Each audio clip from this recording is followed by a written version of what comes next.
Our day started bright and early with a southbound autorack train through the old Capitol Hill neighborhood of Oklahoma City.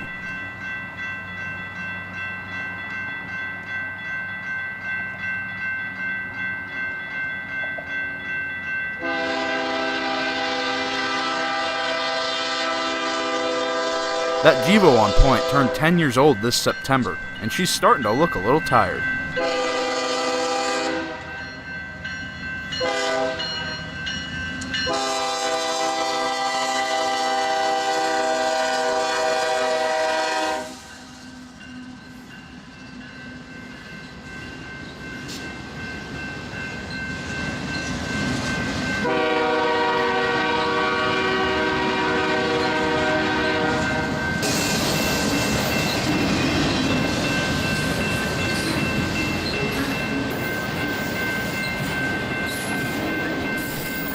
This location was once a favorite of mine, but it's been nearly 6 years since I last filmed here.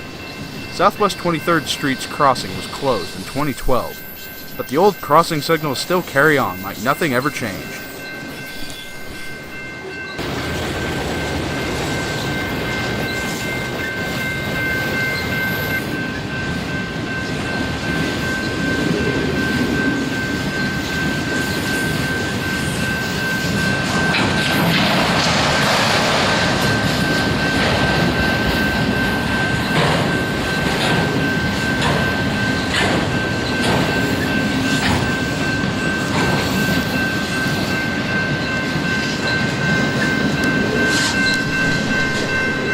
BNSF didn't have anything else in store for us for a while, so we headed over to check out Stillwater Central's former Frisco North Yard near downtown. A seedy back street through a run-down neighborhood provides access to the yard throat. There was already a train moving as soon as we pulled up.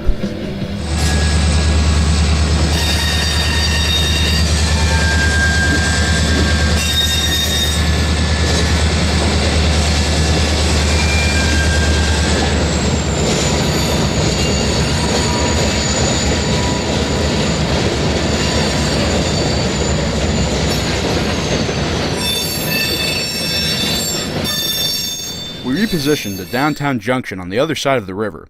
All three of Oklahoma City's rail routes and Interstate 40 meet here, but none of them at grade. It's an all-over-under show, and it usually doesn't photograph too well.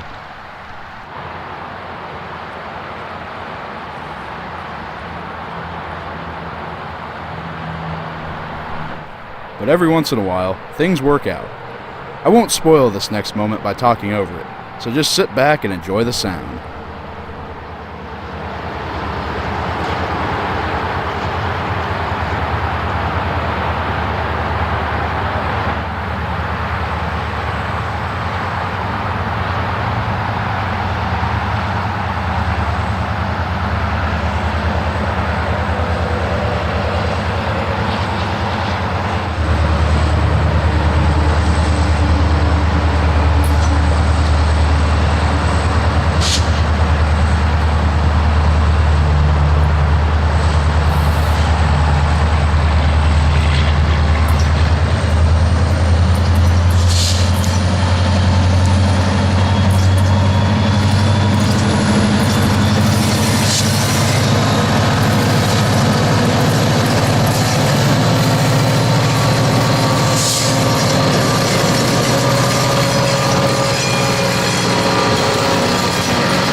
Unfortunately for us, this train was just a yard switch job, and so our dream of chasing them wasn't going to come true.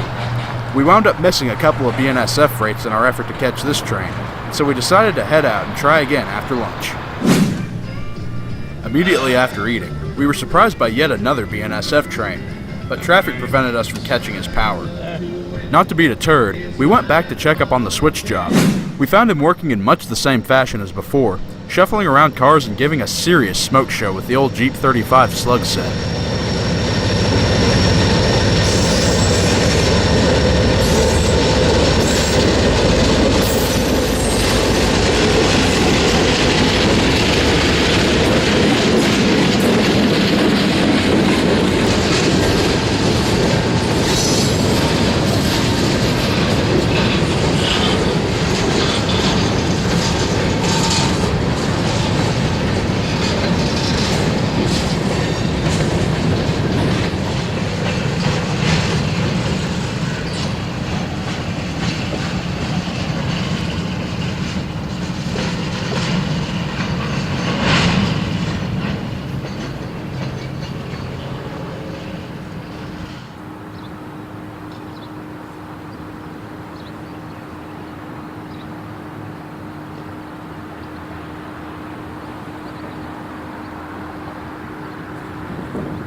Just as with much of the rest of the railroad scene in Oklahoma City, this yard has seen better days.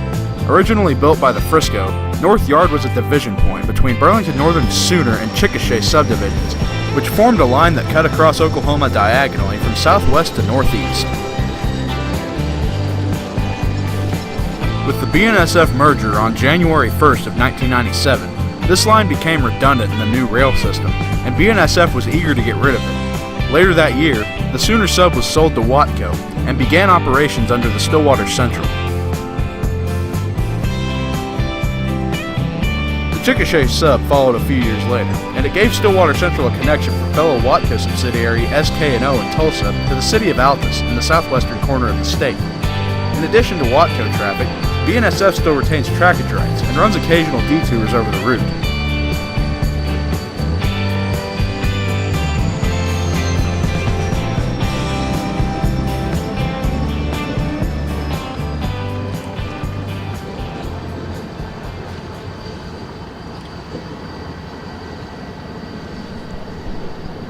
A couple of Stillwater Central employees came over and asked us to stop filming, and so we relocated to the alley.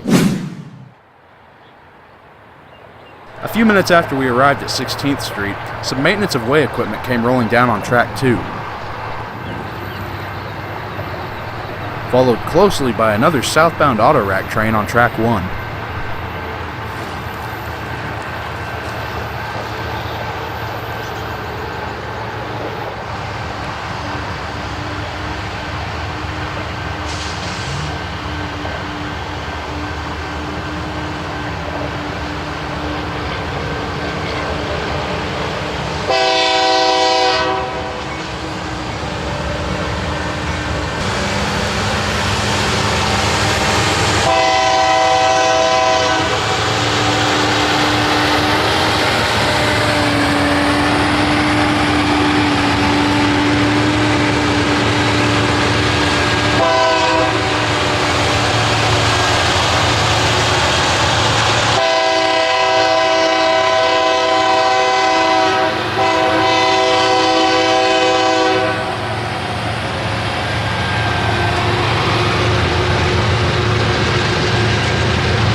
The MOW equipment was on its way to work on a new underpass on the other side of downtown. The route of the old elevated I-40 crosstown is being converted to a ground-level alternate route, and they're taking it under the BNSF instead of over it like before. The equipment operators took advantage of the freight train tripping the crossings to go through the alley without having to dodge motorists.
It was a couple of hours before the next train arrived, and it caught us by surprise. With the Union Pacific leader, we decided to try our luck with chasing it. We got ahead of it in Edmond, but just barely.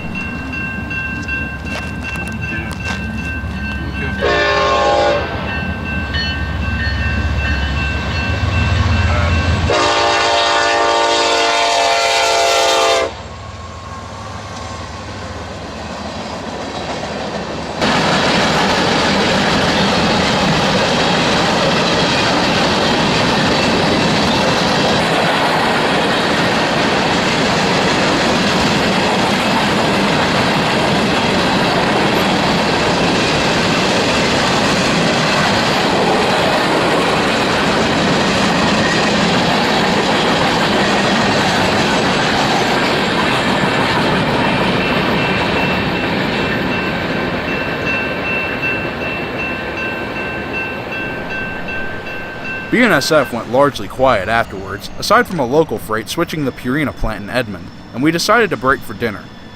Later, we wound up in the alley again at 9th Street. The next freight train announced itself off to the north, and little did we know that it would be the train of the day.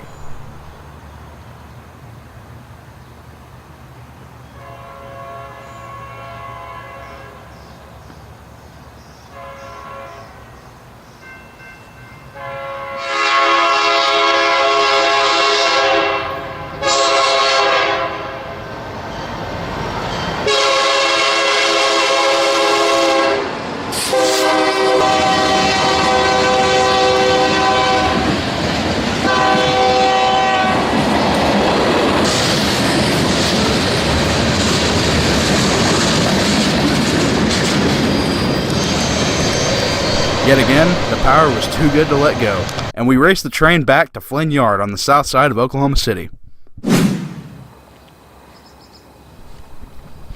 This road freight is returning from Ponca City with a rare GP40X in the lead, still wearing its original yellow bonnet paint and attached to an XBN SD60M. This train's consist fully made up for the frustration we had earlier in the day. There wasn't a scrap of orange in sight.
Most typically, these local trains will use the old GM plant branch as a Y to back into Flynn Yard. We rushed ahead for one last catch. The lighting here wasn't exactly great, but you take what you can get.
Yet again, the disadvantages of rail fanning without a scanner showed themselves. The local from Edmond was right on the first one's heels, and we didn't manage a decent shot of it either time we saw it. At least given a choice between the two, we caught the best one. The day was growing old, and the light would only give us time for one last freight. The final train of the day was relatively unusual, a grain train not composed entirely of Trinity hoppers. It was led by a unit with a nice round number, -9 number 5000.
Even though we missed out on a lot of action, all in all, June 6th was a pretty great rail fanning day. Thanks for watching, and I'll see you next time.